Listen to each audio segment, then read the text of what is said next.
Troop Commander, you will please give the command of Tikas Pahinga. Tikas!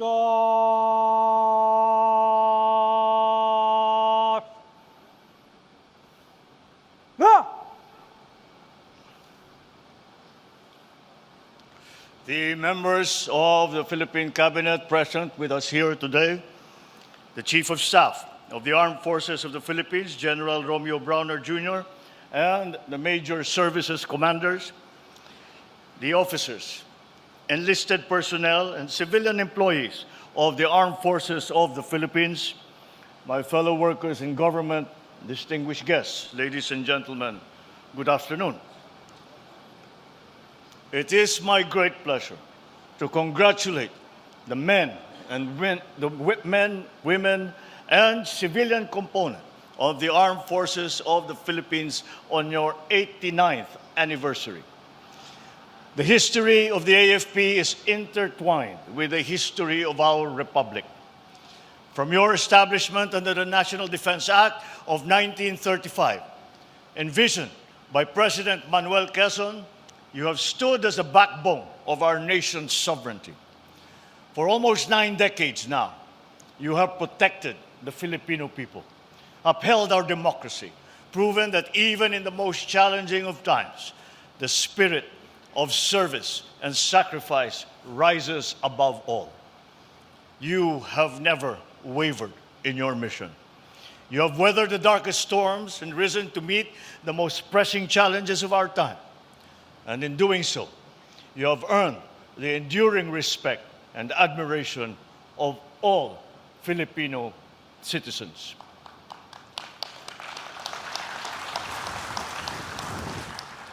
Today, we go beyond celebrating the strength of your arms or the victories that you have won.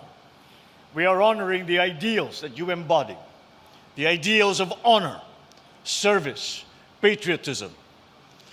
These ideals that are etched into the fabric of the AFP, making you not only guardians of our nation, but also beacons of hope and pride for Filipinos around the world.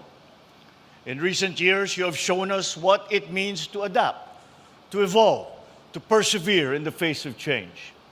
You have become an agile and responsive force, attuned to the shifting demands of our security landscape. And this is no small feat. For the threats we face today are no longer confined to our shores or to the traditional battlefield. They are now complex, multifaceted, and at times invisible.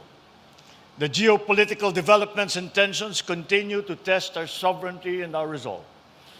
The surge in cybersecurity threats, if unchallenged and unaddressed, will challenge our national security.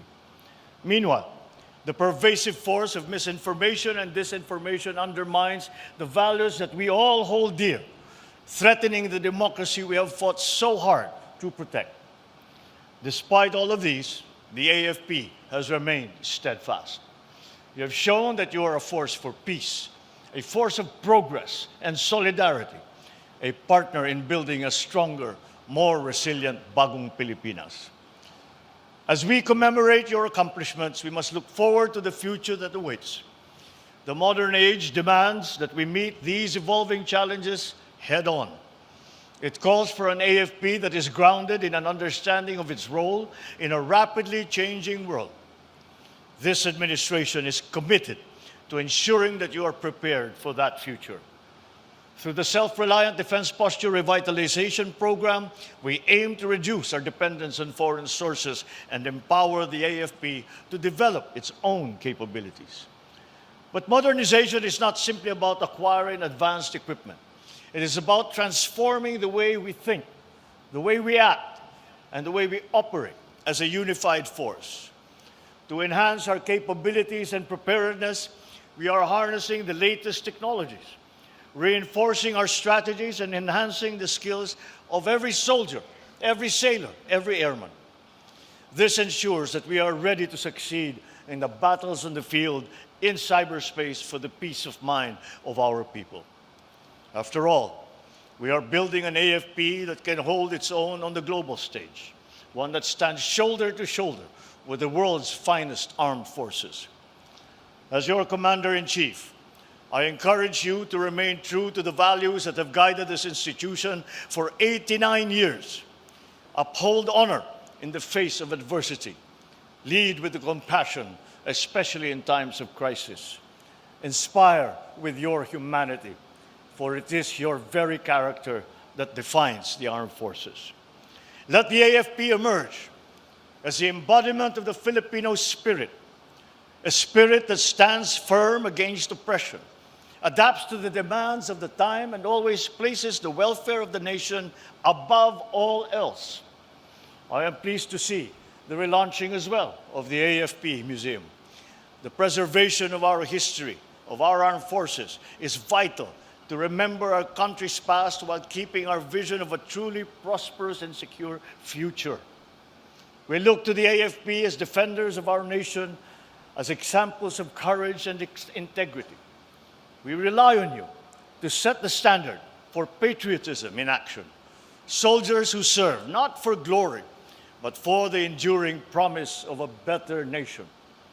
And as we do this, we stand behind you. We will provide the tools, the resources, the support necessary to help you succeed. We will ensure that your sacrifices are met with tangible action. The modernization of our assets, the protection of your family's welfare, and the recognition of your invaluable contributions to our shared future. Kanina lamang ay aking iginawad ang medalya ng kagitingan kay First Lieutenant Del June C. Evangelista, o mas kilala bilang Delpot sa kanyang mga kaibigan. Sa kabila ng kanyang batang edad, labis ang sakripisyo at paglilingkod na kanyang ipinamalas upang masiguro ang seguridad ng ating bansa. Maraming salamat sa iyong paglilingkod sa sambayanan at sa lahat ng Pilipino. Ang iyong alaala ay habang buhay na nakaukit sa kasaysayan ng AFP. Itong pasasalamat ay hindi lamang para kay Delpot. Sa ating kasundaluhan, sa bawat sakripisyong inyong binibigay, ang pag-iwan sa inyong mga pamilya upang tugunan ang inyong tungkulin, agpapanatili ng kapayapaan sa gitna ng panganib, ang pag-aalay ng sarili para sa kapakanan ng nakakarami, ipinapaalala ninyo sa amin kung ano ang tunay na kahulugan ng paglilingkod. Bayan muna bago ang sarili.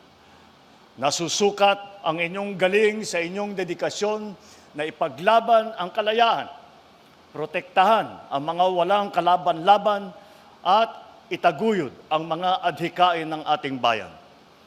Makakaasang kayong nasa likod ninyo ang sambayan ng Pilipino, nagdarasal para sa inyong kaligtasan, nagtitiwala sa inyong kakayahan, at umaasa ng patuloy ninyong isa sa buhay ang inyong tungkulin ng may katapatan.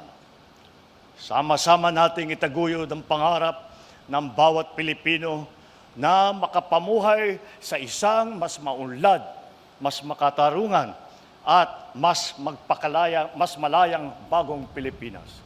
Maraming salamat sa inyong lahat. Mabuhay kayong lahat. Mabuhay ang Armed Forces of the Philippines. Mabuhay ang bagong Pilipinas.